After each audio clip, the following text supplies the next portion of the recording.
Sini Fares duduk, sini Fares. Duduk, iya duduk, iya. Udah, udah. Fares kenapa? Siraya, aku mau ditutup udah. Oh, kirain ditutup. Udah. Kan aku nggak salaman deh. Oh, ora gelem salaman, tidak mau salaman. Aku olah. Udah. Aku olah ditutup. Udah kalau tunggu Fares tunggu dulu.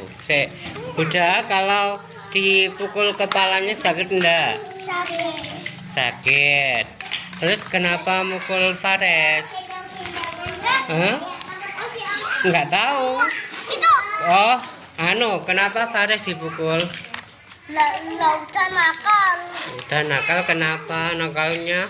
Ngerusakin mainan aku. Oh, ganggu. Berarti udah ganggu mainan. Udah tahu nggak ganggu mainan? Nggak tahu. Lah tadi udah mainan sendiri apa enggak?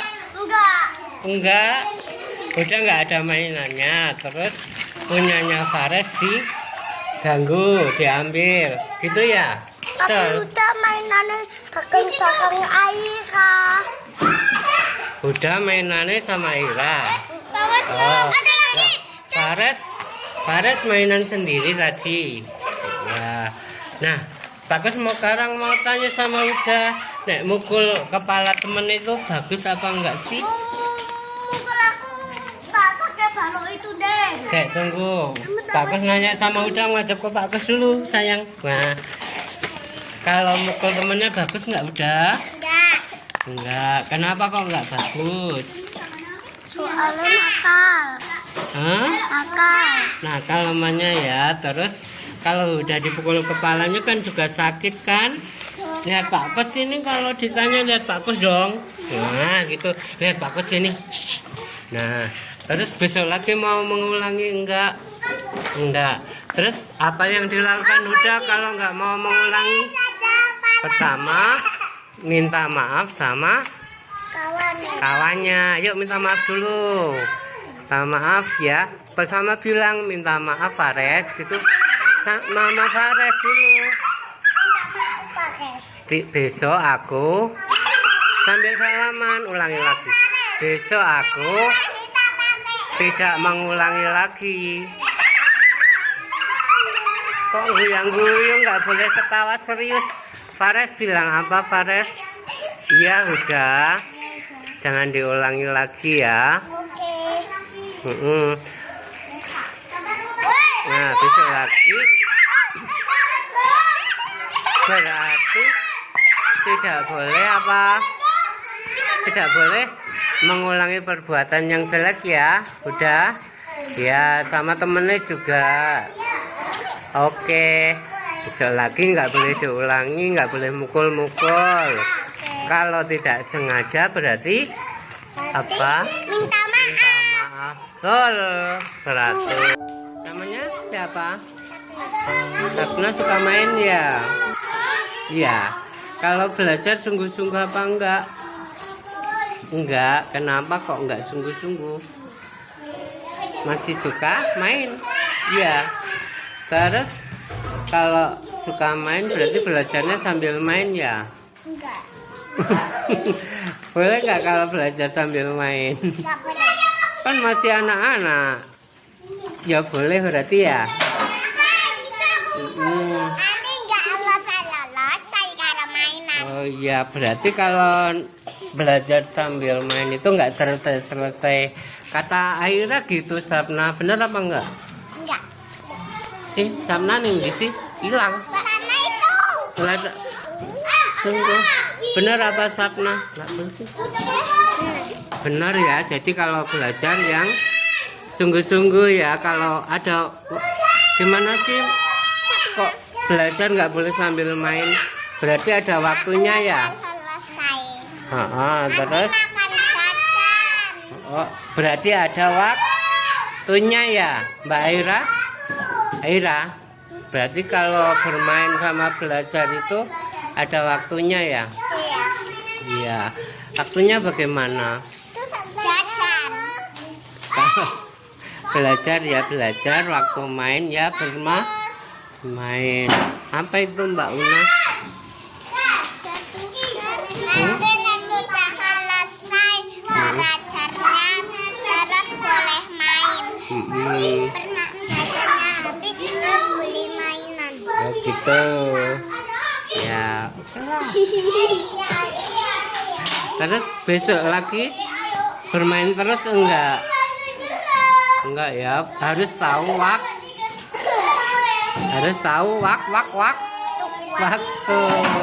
waktu bermain dipakai untuk waktu belajar dipakai untuk belajar, waktu beres-beres yuk teman-teman dipakai untuk beres. Belum beres-beres. Yuk sekarang beres-beres yuk. Yuk. Meme.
Bismillahirrahmanirrahim. Assalamualaikum warahmatullahi wabarakatuh. Kepada yang terhormat pengurus TK Abad 1 Sukoharjo, kepada yang kami hormati Bapak Kepala TK Abad 1 Sukoharjo, kepada yang kami hormati Komite TK Abad 1 Sukoharjo, dan yang tak lupa kepada segenap Dewan Guru dan Karyawan TK Abad 1 Sukoharjo yang saya banggakan. Alhamdulillah, asyhadu an la ilaha illallah wa asyhadu anna Muhammadan abduhu wa rasuluh. Pertama-tama kita panjatkan puji syukur kehadirat Allah Subhanahu wa Ta'ala yang telah memberikan rahmat serta hidayahnya kepada kita semua, sehingga kita bisa berkumpul bersama-sama dalam acara musyawarah pengurus komite guru dan karyawan TK Abad 1 Sukoharjo.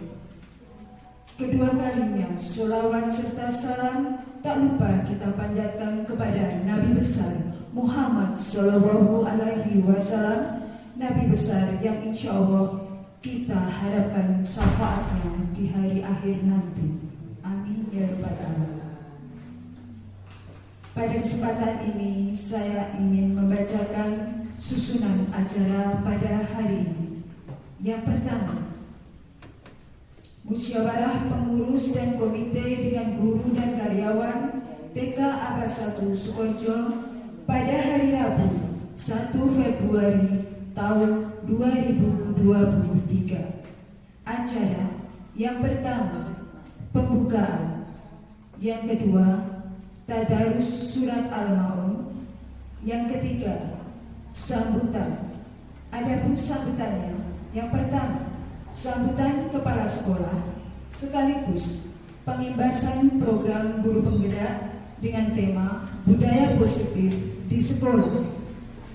Sambutan yang kedua, ketua yayasan. Sambutan yang ketiga, komite.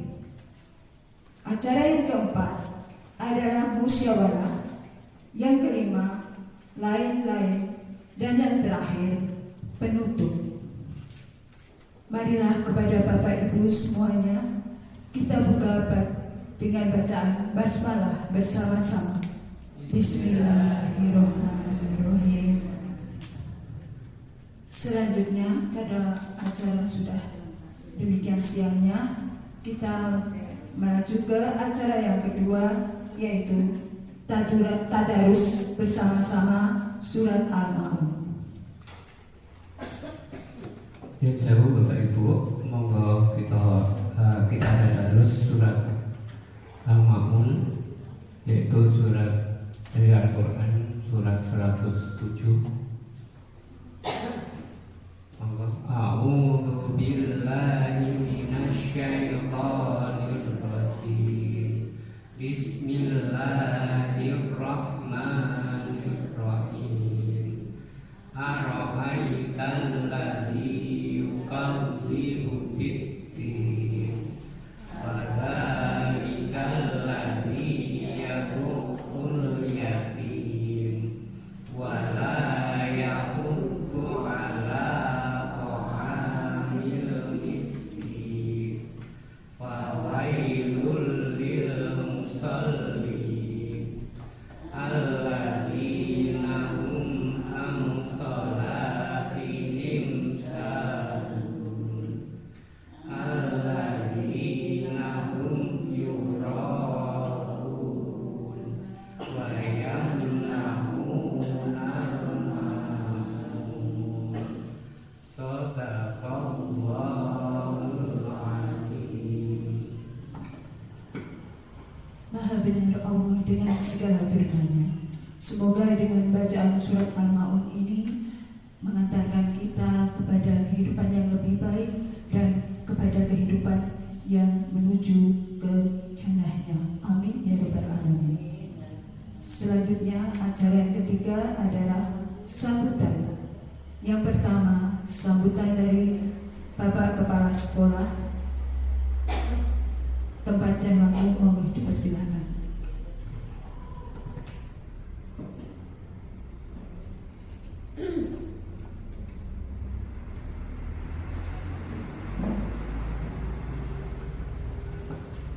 Mohon maaf sebelumnya, kita perhatiannya Bapak Ibu kepada Bapak Ibu pengurus TK 1 Sukoharjo yang kami hormati, kepada Ibu komite yang belum hadir hari ini karena ada acara tausiah di Kendal, mudah-mudahan nanti bisa muncul. Yang kami hormati juga kepada rekan-rekan guru dan karyawan TK 1 Sukoharjo yang kami cintai. Assalamualaikum warahmatullahi wabarakatuh. Alhamdulillahilladzi hadana li hadza wa ma kunna linahtadiya laula an hadanallah. Asyhadu an la ilaha illallah wahdahu la syarikalah wa asyhadu anna Muhammadan abduhu wa rasuluh. Pertama, yang paling utama, marilah kita selalu memanjatkan rasa syukur kita kehadiran Allah Subhanahu wa taala yang telah memberikan banyak nikmat kepada kita semua, yang nikmat tersebut diperintahkan untuk dihitung-hitung, tetapi diperintahkan untuk kita bersyukur. Siapa yang bersyukur kepada Allah atas nikmat-nikmatnya, maka Allah akan menambahkan nikmat tersebut. Dan siapa yang mengingkari dan kufur, maka Allah akan memberikan azab karena kufuran atas nikmat-nikmat Allah. Yang kedua, sholawat dan salam marilah kita selalu haturkan kepada junjungan kita Nabi Muhammad SAW sebagai uswah hasanah pada kita semua, sehingga sampai detik ini kita masih di jalan al-Islam. Sholawat dan salam tersebut tercurah kepada keluarga, kepada sahabat-sahabat, dan kepada kita semua yang selalu istiqomah di jalan al-Islam ini. Bapak Ibu yang berbahagia, Di sini saya sebagai Kepala TK Abas 1 mengucapkan terima kasih sekali atas kedatangan dan kerawuhan Bapak Ibu semua, terutama Bapak Ibu pengurus dan komite yang telah meluangkan waktu, dan juga rekan-rekan guru TK Abas 1 yang sudah meluangkan waktu juga, di mana tujuan kegiatan pada siang hari ini adalah yang pertama adalah kita musyawarah tentang kelanjutan kegiatan-kegiatan yang akan diadakan di TK dan bagaimana nanti imbasnya atau efeknya kepada kita pengurus, komite, guru, dan juga untuk anak-anak kita. Kemudian kegiatan yang kedua nanti ini sekalian saya sambung adalah kegiatan program pengimbasan guru penggerak angkatan 7, yaitu saya sebagai pengampu di sini masih dalam pendidikan calon guru penggerak angkatan 7. Itu tujuan dari kegiatan pada siang hari ini. Kemudian yang kedua, saya minta maaf nanti apabila dalam penyampaian saya dalam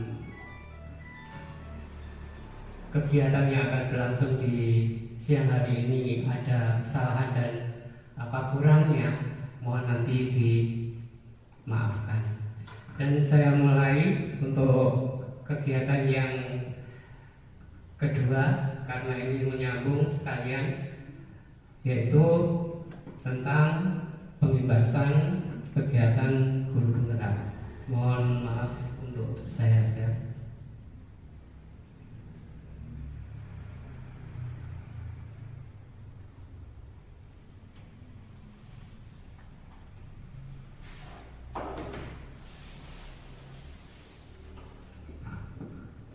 Bapak Ibu yang berbahagia, di sini saya perkenalkan nama saya, karena mungkin sudah kenal semua ya, dan yang tidak kenal berarti ya tidak apa-apa. Ya. Saya Suwandikus Herianto, saya sebagai calon guru penggerak angkatan 7 di tahun 2023 ini nanti pendidikan saya mungkin sampai bulan Juli. Dan di sini saya ingin menyampaikan tentang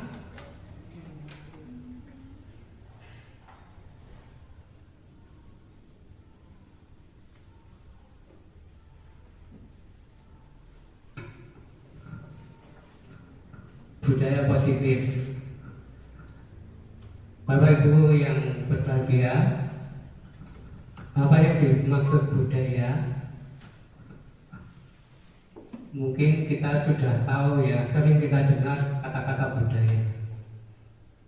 Nah, budaya itu adalah sesuatu yang sudah terjadi atau sesuatu yang biasa terjadi di dalam suatu masyarakat atau dalam suatu kehidupan yang sudah terbentuk sejak lama, ya itu namanya budaya.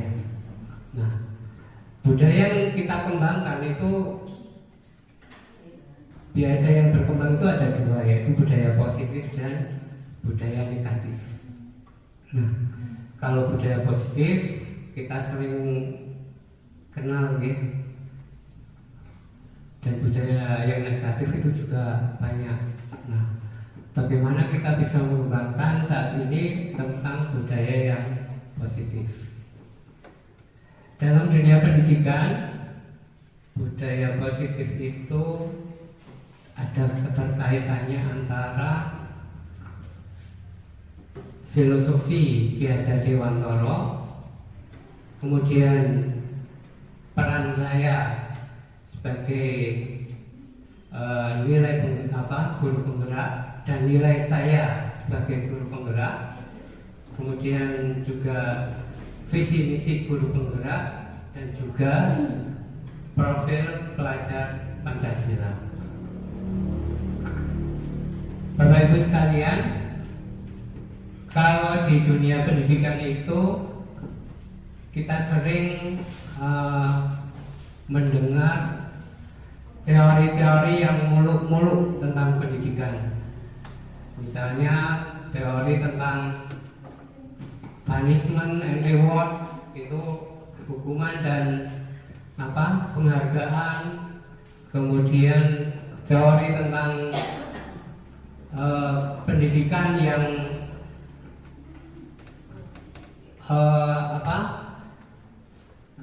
tidak sesuai dengan kebudayaan Indonesia.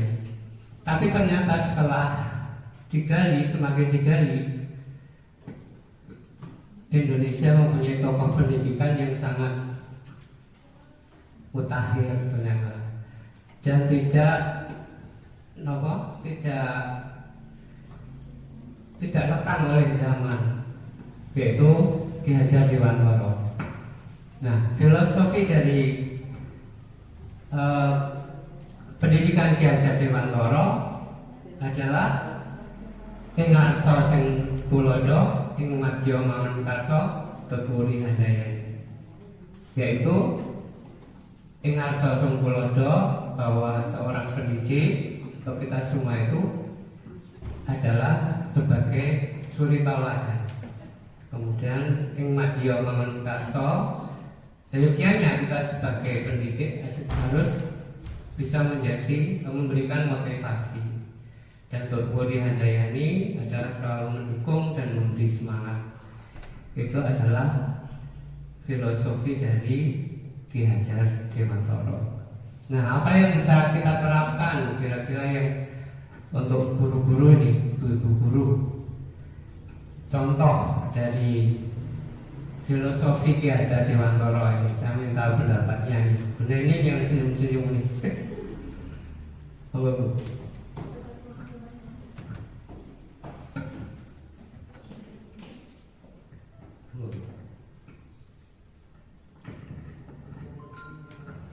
Bagaimana pendapat jenengan tentang filosofi pendidikan Ki Hajar Dewantara ing arsa sung tulodo, ing madya mangun karsa tutwuri handayani? Yang dirasakan bersama, yang dikeras ini.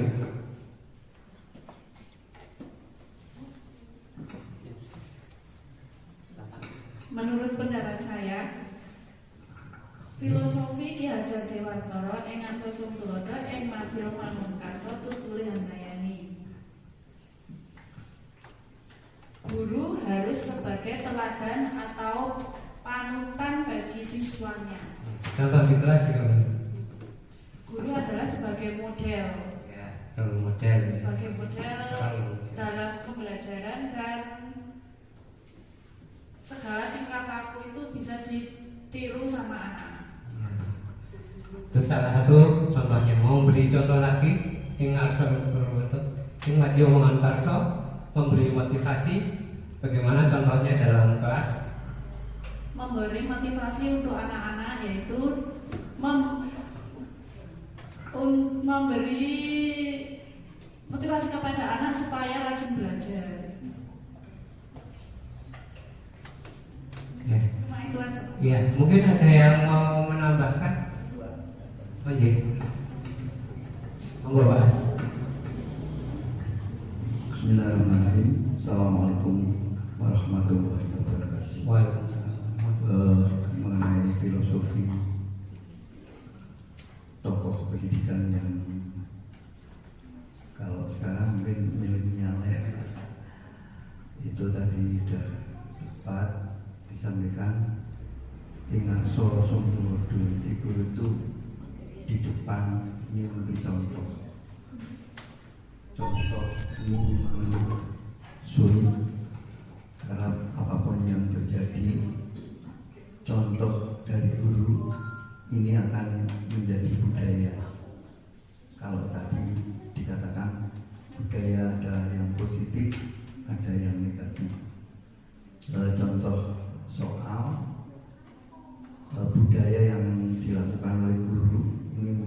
positif ini saat memberikan contoh pada anak yang gampang aja ini, jangan makan sambil berdiri atau minum sambil berdiri, sudah positif. Karena kalau hal ini dilakukan secara terus menerus continue, ini akan menjadikan satu budaya.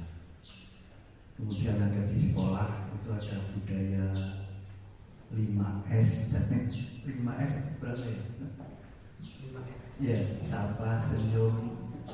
Nah, itu bagian dari filosofi yang saya belajar juga. Cuman waktu itu memang penjabarannya ini berbeda dengan saat yang kita hadapi sekarang. Jadi, memang filosofi pendidikan itu kondisional, di mana zamannya pada waktu itu, sehingga waktu saya itu guru ini tidak hanya sebagai pengajar tapi pendidik. Kalau mengajarkan mudah, tapi mendidiknya sukar sekali. Kemudian waktu saya pun ada istilah guru bayaran dan guru profesional. Kalau guru bayaran itu yang penting pendaksasi nomor gaji. Kalau profesional ini memang dituntut untuk seorang guru bisa membawakan apa yang menjadi hajat dan kemauan tokoh pendidikan nasional itu. Kemudian di Madio Mangunkarso di tengah, ini memang posisi di tengah itu sangat sulit karena kanan oke, kiri oke, depan oke, belakang oke. Maksud saya, kalau kita berposisi di tengah, ini memang Rasulullah mengajarkan janganlah kita ini berlebihan, tapi bersahaja. Jadi di tengah tadi. Madio Mangun Karso, mangun itu membangun, karso itu kemauan atau hajat. Jadi apa yang jadi tujuan pendidikan mungkin di ini PAUD ya, PAUD ya, TK atau PAUD. Kalau yang di bawahnya kan tapi kelompok bermain. Kemudian Tutwul Yandayani itu ada beberapa unsur, mungkin kepala sekolah selaku pembina, mungkin di sisi lain sebagai guru penggerak. Kemudian komite ini juga bisa jadi motivator dan bahkan bisa jadi dinamisator. Kemudian untuk pengurus ini hanya memotivasi. Kemudian apa yang dilakukan oleh guru itu kalau bahasa dulu anak polah bobo peranda ini bisa diterapkan di berbagai elemen, baik itu di elemen pendidikan, elemen warga maupun di elemen masyarakat. Jadi dalam hal ini sangat kompleks. Jadi kalau boleh saya katakan, Tutwul Yandayani ini mungkin mengandung makna filosofi yang menurut Imam Hanafi ini kita harus berhati-hati. Contoh, kita menaruh gelas ini di pinggir begini. Ini kalau menurut Imam Hanafi tidak boleh. Ini harus agak ke karena beliau hati-hati. Maka di dunia pendidikan ini memang sangat rawan.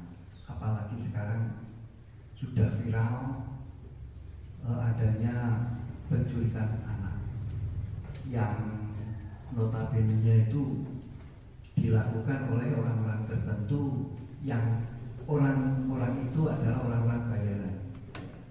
Yang terjadi banyak anak yang masih usia belasan ini terkapar dengan bagian-bagian anggota badannya ini sudah hilang, jantung, paru-paru, ginjal dan lain sebagainya. Ini mungkin jadi bisa jadi motivasi untuk kita semua lebih-lebih di filosofi pendidikan Ki Hajar Dewantara itu memang kalau diterapkan di segala zaman ini sangat cocok. Sekian kurang lebihnya, mohon maaf. Assalamualaikum warahmatullahi wabarakatuh. Luar biasa ini Pak Asrori, jadi sangat mendalam ya Ibu Bapak. Jadi apa yang diutarakan Pak Asrori tadi sampai detail bagaimana Ki Hajar Dewantara itu merumuskan pendidikan sampai saat ini dan bisa dipraktekkan untuk aplikasinya sampai saat ini. Terima kasih Pak Asrori. Bapak Ibu yang berbahagia, setelah kita paham tadi tentang filosofi pembelajaran Ki Hajar Dewantara, kemudian sebagai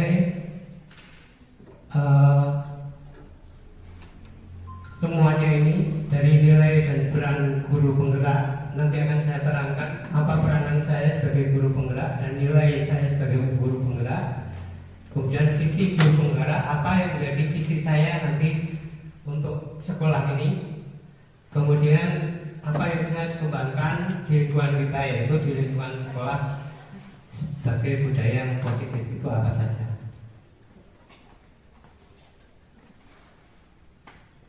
Nah, Ibu Bapak yang berbahagia, untuk nilai dan guru penggerak yang saya lakukan, yang juga sudah dilakukan oleh Bu Ulfa dan Bu Res, dan nanti insya Allah bisa berkelanjutan ya. Itu adalah yang pertama, sebagai nilai guru penggerak adalah berpihak pada murid. Jadi sebagai guru itu bukan hanya memerintah murid, bukan hanya membenarkan dan menyalahkan murid, tetapi apa kepentingan dari murid itu harus didampingi atau dituntun seperti filosofi Ki Hajar Dewantara tadi. Kemudian sebagai guru penggerak juga harus reflektif,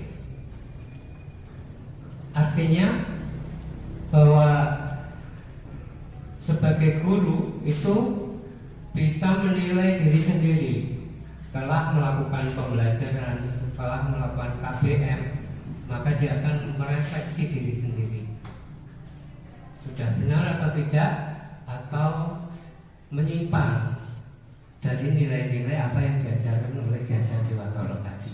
Itu adalah refleksi. Kemudian dari hasil refleksi tadi, guru bisa memperbaiki diri hasil dari refleksi tadi. Maka sebagai refleksi kita harus selalu merefleksi dengan harapan dapat memperbaiki diri. Kemudian yang ketiga adalah mandiri. Nah, ini mandiri, ini dituntut sebagai pembelajar atau sebagai guru atau pendidik, itu bagaimana bisa menguasai IT misalnya. Nah, itu adalah salah satu kemandirian. Kemudian kolaboratif. Nah, saya minta pendapatnya Bu Lena ini, gimana Bu tentang kolaboratif itu apa kira-kira?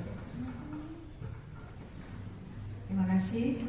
Menurut saya kolaboratif itu adalah kerjasama atau gabungan dari atau lembaga atau perorangan atau yayasan dengan bawahannya untuk bisa memajukan atau bersinergi bersama memajukan tujuan dari apa yang sudah dicita-citakan. Ada yang menambahkan lagi? Ini bisa dimasukkan dalam kategori pendidikan sejarah. Artinya pendidikan yang dilakukan bersama-sama dalam satu sekolah oleh baik itu sesama guru maupun antara guru dan kepala sekolah. Nah, ini penjelasannya begini, kalau sejawat yang dilakukan oleh guru dengan guru, ini kalau diajak bisa diterapkan. Kayak PK Kamilan. Contoh soal, kalau di SD ada seorang guru yang menguasai mungkin tembang Jawa dan sebagainya, nah ini dilakukan atau dipraktekkan oleh guru tersebut terhadap teman sejawat, katakan di kelas 4. Si A mulang ke kelas 4, mulang ke tembang Jawa. Nah, kemudian si B ini gantian mengajarkan kelas mungkin matematika atau mungkin IPS atau pelajaran-pelajaran yang lain, atau mungkin di kelas B ini sangat spesifik, guru iso gambar. Nah, ini ada guru yang ahli gambar, ini diminta untuk memberikan pelajaran menggambar pada kelas guru B.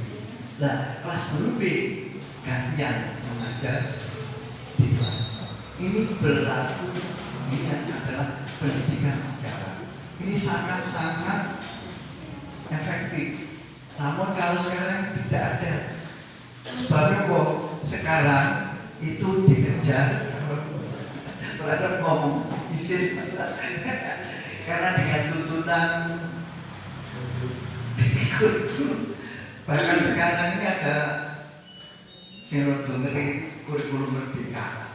Jadi ini merdeka itu kalau besok kurikulum sakarepe, jadi kan bobrok pendidikan. Ya, kayak orang sakarepe kau ini, dan yang merdeka dia kaya apa begitu.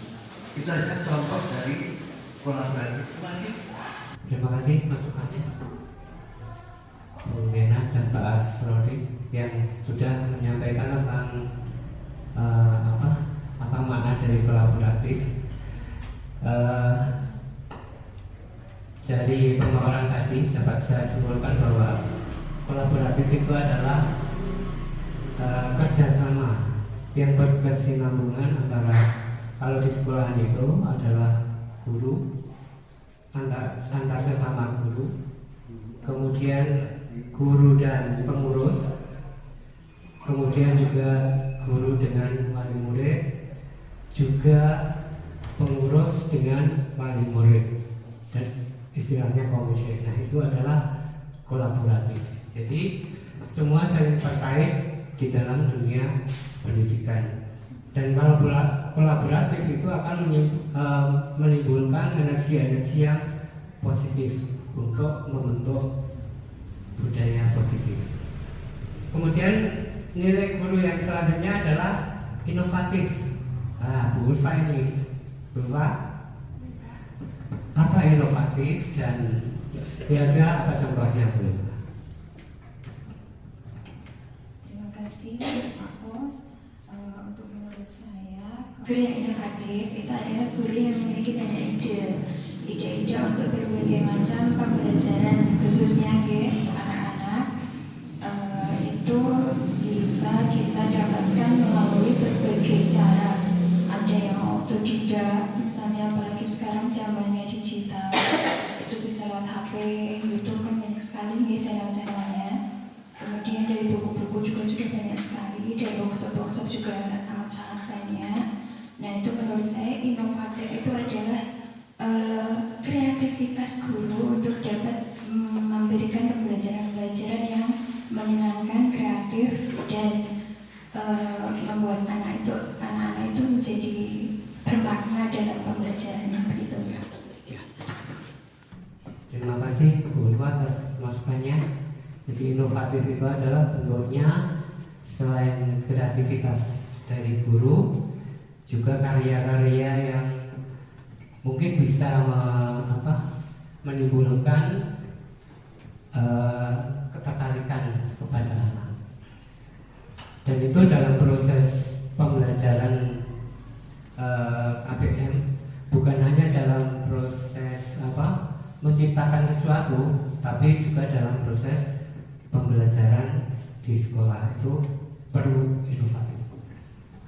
Kemudian peran saya sebagai guru penggerak adalah yang pertama adalah sebagai pemimpin pembelajaran bagi guru lain. Nah, ini tugasnya sangat berat ini, Buris, Bulfa, ya. Jadi harus bisa memberi contoh sebagai pemimpin, memberi berperan sebagai pemimpin pembelajaran bagi guru lain, dan otomatis itu sebagai tulodo, sebagai contoh. Makanya pengemban guru penggerak itu juga sangat berat, itu sebagai contoh bagi teman-teman yang lain.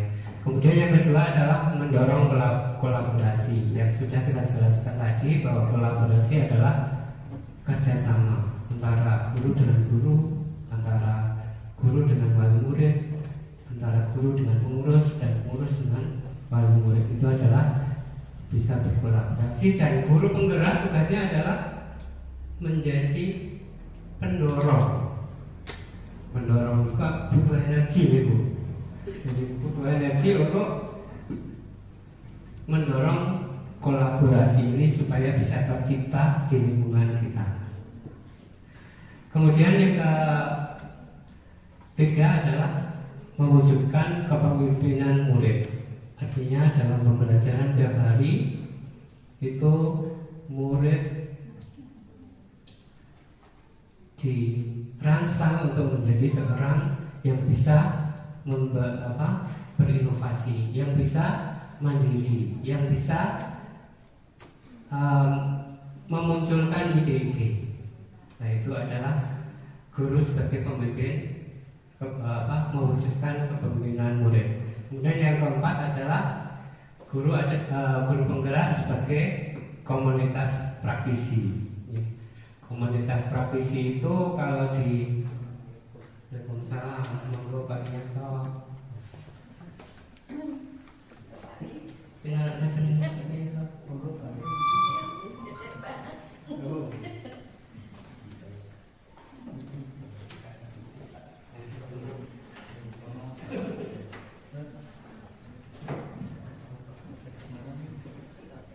Saya lanjutkan untuk peran guru penggerak yang keempat adalah sebagai penggerak komunitas praktisi, yaitu harus aktif misalnya di GTKI, harus aktif kalau kita di lingkungan Muhammadiyah itu adalah di IGABA, kemudian di KKG juga kalau dalam lingkup satu kawasan. Nah, itu sebagai guru penggerak, sebagai perannya itu juga sangat penting. Makanya sangat penting dalam mengemban tugas-tugas sebagai guru penggerak. Saya lanjutkan Bapak Ibu. Kemudian untuk visi guru penggerak adalah gambaran murid kita di masa depan, yaitu murid yang mencerminkan profil pelajar Pancasila. Dengan pendekatan inquiry apresiatif, kita bisa mewujudkan visi yang berpihak pada murid berdasarkan basis kekuatan yang telah ada, yaitu hal positif dan kekuatan iklim sekolah dan kodrat alam itu sendiri.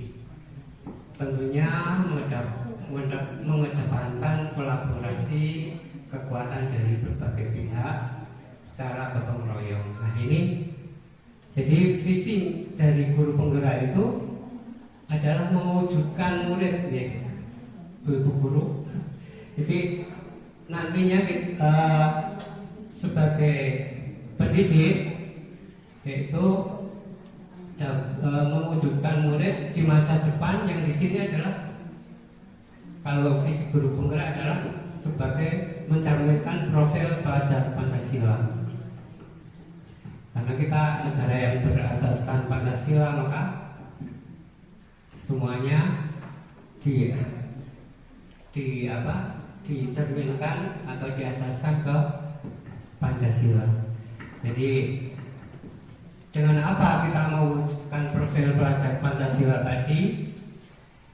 Yaitu yang pertama dengan adalah hal-hal positif, yaitu kekuatan-kekuatan positif dari iklim sekolah, kemudian dengan cara gotong royong. Nah, kira-kira apa yang bisa dikembangkan di lingkungan sekolah kita, antara kolaborasi antara pengurus dan guru, antara guru dan guru yang lain, dan juga dengan wali murid. Monggo saya minta pendapat sambil dipikirkan dulu, Ibu. Mungkin ada pendapat apa yang hal-hal positif, budaya positif apa kira-kira yang bisa diwujudkan dalam lingkungan kita untuk kerjasamanya antar pengurus dan guru, terutama ini karena kita dalam nanti dalam satu musyawarah. Monggo.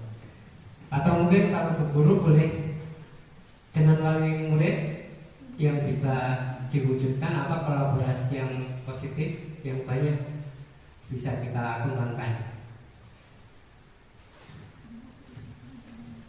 Monggo saya minta pendapat dulu. Siapa? Bu Sob mungkin? Bu Fendi? Kalau bertanya tingkatan apa? Tulis, sing ada nama tulis. Oh, tulis. Dengan caranya tulis. Kaitannya dengan kolaborasi di dalam komunitas sekolah sendiri seperti positif yang ada di sekolah kita. Kolaborasi antara guru dengan pengurus, salah satu contoh sederhananya adalah dengan beberapa kajian rutin. Bisa jadi itu diharapkan seperti kondisi seperti ini, bisa jadi diharapkan menjadi rutinitas yang bisa dilakukan setiap per bulan atau setiap triwulan. Mungkin hanya itu saja salah satu contohnya dalam kolaborasi kaitannya dengan guru dan karyawan. Nah, kalau untuk kolaborasi dengan guru dengan wali murid, bisa saja contohnya adalah pengajian rutin untuk rikwang atau itu untuk mendekatkan komunikasi antara guru dengan murid, sehingga ketika guru mempunyai program-program kaitannya dengan pembelajaran bisa disampaikan atau bisa dikomunikasikan dengan baik. Terima kasih Pak, hanya itu saja. Saya minta jawaban juga dari pertanyaan Pak Rianto, boleh, tentang Bagja. Apa singkatannya? Bagja itu salah satu program yang disusun dari sekolah dengan teknik atau metode. Bagja itu bagian dari B-nya itu salah satunya adalah G-nya itu gali mimpi, B-nya itu buat pertanyaan, buat pertanyaan, kemudian ambil pelajaran, kemudian G gali mimpi, yang keempat J itu jabat rencana, yang kelima itu aksi nyata atau aktur eksekusi. Nah, B itu semisal buat pertanyaan. Di dalam kepala sekolah beberapa program-program yang disampaikan itu harus dibuat daftar beberapa pertanyaan. Program ini arahnya kemana, tujuannya kemana, apa yang akan diimplementasikan, dan diharapkan program-program itu berpihak kepada murid. Nah, kepala sekolah harus faham dengan sumber daya yang dimiliki sekolah. Salah satunya sekolah itu mempunyai pengurus-pengurus yang sumber daya manusianya positif. Itu menjadi kekuatan untuk mendukung program yang disampaikan oleh kepala sekolah. Juga punya murid yang sumber dayanya juga bagus, yang bisa dikembangkan. Juga punya wali murid, juga punya komite, juga punya sarana prasarana yang akan mendukung program yang disampaikan pengurus atau kepala sekolah, tentunya dengan kolaborasi. Jadi antara guru, kepala sekolah, dan komite, juga pengurus yayasan. Ketika kepala sekolah mempunyai program-program yang berpihak kepada murid, harus ada kolaborasi, harus ada kerjasama yang positif. Mungkin itu saja Pak. Terima kasih banyak nih Bu Res sudah membantu menjawab dari pertanyaan Pak Lianto. Bagaimana Pak Lianto? Sudah jelas nih? Jadi saya simpulkan bahwa untuk semua langkah yang dari sisi misi guru itu adalah yang terpenting nanti adalah hasilnya aksi nyata dari huruf A tadi, dari B, A, G, C, A, baca itu adalah yang A, aksi nyata. Semua tanpa aksi nyata, saya kira tidak ada adanya gitu Pak. Nah, Bapak Ibu yang berbahagia, mungkin ini dari sisi guru penggerak tadi. Kemudian kita lanjutkan ini pembahasan pokok kita yaitu budaya positif.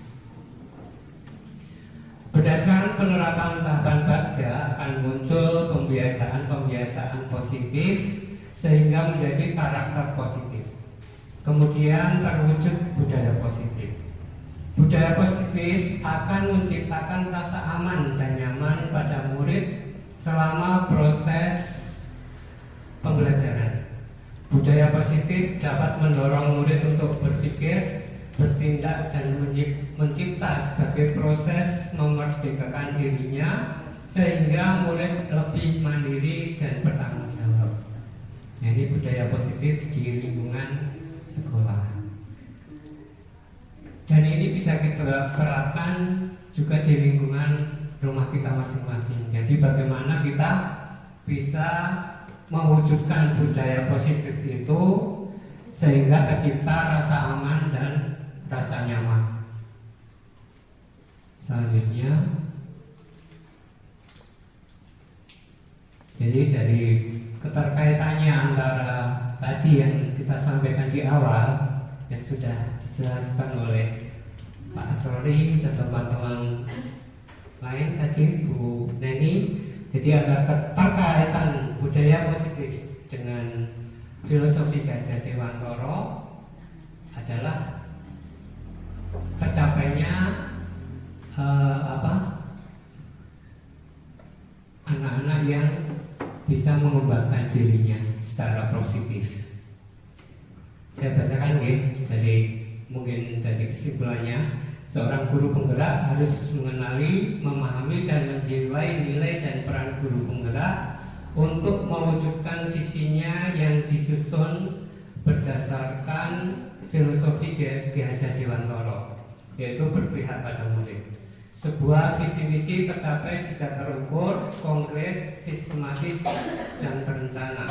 Maka diperlukan pendekatan inquiry apresiatif atau melalui tahapan menjalankan prakarsa perubahan sehingga visi misi guru penggerak bisa terwujud. Dengan penerapan tahap kerja, maka akan muncul pembiasaan positif yang membentuk karakter positif sehingga terwujud budaya positif.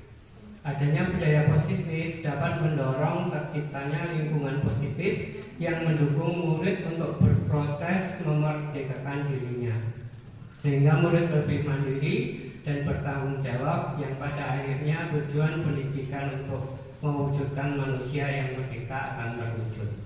Jadi tadi sempat disinggung oleh Pak As, bagaimana nanti kalau anak-anak itu diterapkan kurikulum merdeka. Kata Mas, kalau sudah merdeka itu istilahnya dan ternyata kalau merujuk kepada filosofi Ki Hajar Dewantara bahwa anak-anak itu memang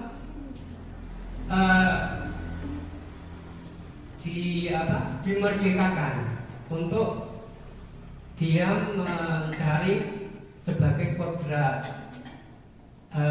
alamnya dan sebagai kodrat zamannya. Kodrat alam itu sesuai dengan pertumbuhan dan perkembangannya, kemudian kodrat alam itu di lingkungan sesuai dengan lingkungan globalnya. Maka kalau anak-anak dimerdekakan dengan filosofi Hingar Sasongkolodo Imat Yoman Kaso Tutuli Handayani tadi, maka insya Allah anak akan menemukan dirinya. Ya. Nah, kemudian kita merefleksikan diri dari apa yang sudah kita pelajari tadi.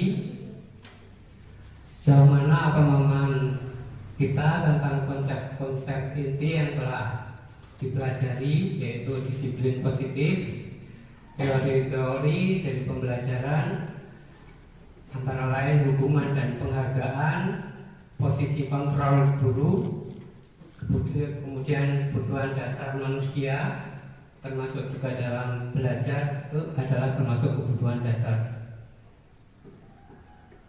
Nah, Bapak Ibu,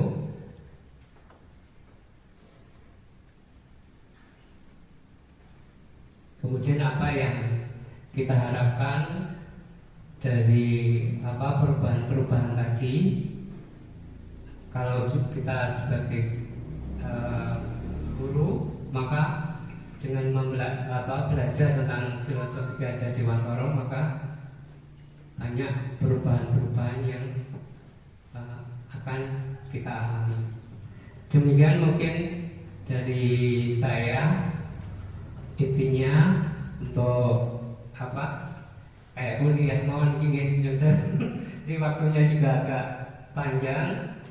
Jadi apa yang kita bicarakan pada siang hari ini, kita ambil inti bahwa budaya positif itu perlu dan penting untuk digali, kemudian dikembangkan dengan cara baca tadi, BAGJA tadi, yang bermuara pada aksi nyata yang dapat membuat perubahan kepada kita semua, sehingga kita menjadi berpikiran positif, kemudian juga bertindak positif. Demikian dari saya. Mungkin ini sudah cukup lama. Mohon maaf atas ketidaknyamanan ibu bapak semua. Atau mungkin sebelum saya tutup ada pertanyaan? Monggo. Silakan, ada pertanyaan. Nggih, Pak. Menciptakan karakter positif dari siswa. Ini setelah menggunakan bahasa Jawa itu sudah membentuk siswa sejak ubah hurufnya sampai berikutnya. Apalagi untuk TK yang awal kadang untuk karakter ini. Tapi kenapa kita yang di lingkungan Jawa ini malah berbeda? Ya, bahasa Jawa yang bisa membentuk karakter positif ini malah ditinggalkan saat TK dan menggunakan bahasa Indonesia. Anak-anak yang kalau berbicara sama Indonesia itu yang sama ayah ya kamu, sama nenek ya kamu, mulai dengan bahasa Jawa dan sejak awal sudah mulai menghormatkan dan sebagainya. Itu kan menjadi karakter positif yang baik sekali tanpa babi bu itu sudah anak sudah melekat ada penghormatan gitu. Nah, ini kenapa? Mungkin akan lebih baik kalau data anak datang sejak awal itu sudah disambut dan menggunakan bahasa Jawa, dan sebagainya. Mungkin akan tercepat walaupun bahasa Indonesia tetap tidak akan ditinggalkan. Terima kasih. Assalamualaikum warahmatullahi wabarakatuh. Terima kasih Pak Rianto atas masukannya. Sebetulnya di TK itu sudah kita terapkan sudah lama Pak, itu namanya Linguist Day. Linguist Day itu di hari Jumat kita pakai bahasa Jawa nih Bu. Ya, Kamis ke Jumat nih, Kamis nih. Itu tetapi kadang-kadang kita itu bukan konsisten. Kadang Jawa sedilok nih. Iya, dan kebanyakan bahasa Jawanya ngoko. Ini ada program dari Pak Asron itu yang bagus sebenarnya. Tapi kapan bisa dilaksanakan, ini perlu pengimbasan lagi, yaitu tentang apa namanya Pak? Tata kromo ya. Nopo itu ada programnya nanti dari Pak As, tapi nanti ini jadi masukan kita semua Pak Rianto. Jadi bagaimana pentingnya nanti pembelajaran bahasa Jawa supaya orang Jawa tidak hilang Jawanya kan mungkin. Terima kasih. Mungkin ada lagi ibu-ibu, monggo Bu Sri, konten, monggo Bu, betul, monggo, ada masuk, Bu Bendi, kok menari monggo Bu. Anjir. Terima kasih sekali Bapak Ibu semua, sudah hampir 1 jam ya bersama saya dalam menyampaikan materi-materi tentang pengimbasan guru penggerak. Dan untuk pengumuman tambahan, alhamdulillah Bu Ulfa dan Bu Riz itu sudah keluar sertifikat guru penggeraknya, alias lulus dengan amat baik, predikat amat baik, alhamdulillah. Dan mohon doanya supaya saya juga mengikuti jejak-jejak beliau ini berdua. Demikian, mohon maaf atas kesalahan dan tutur kata saya yang kurang berkenan. Wabillahi taufiq wal hidayah. Wassalamualaikum warahmatullahi wabarakatuh.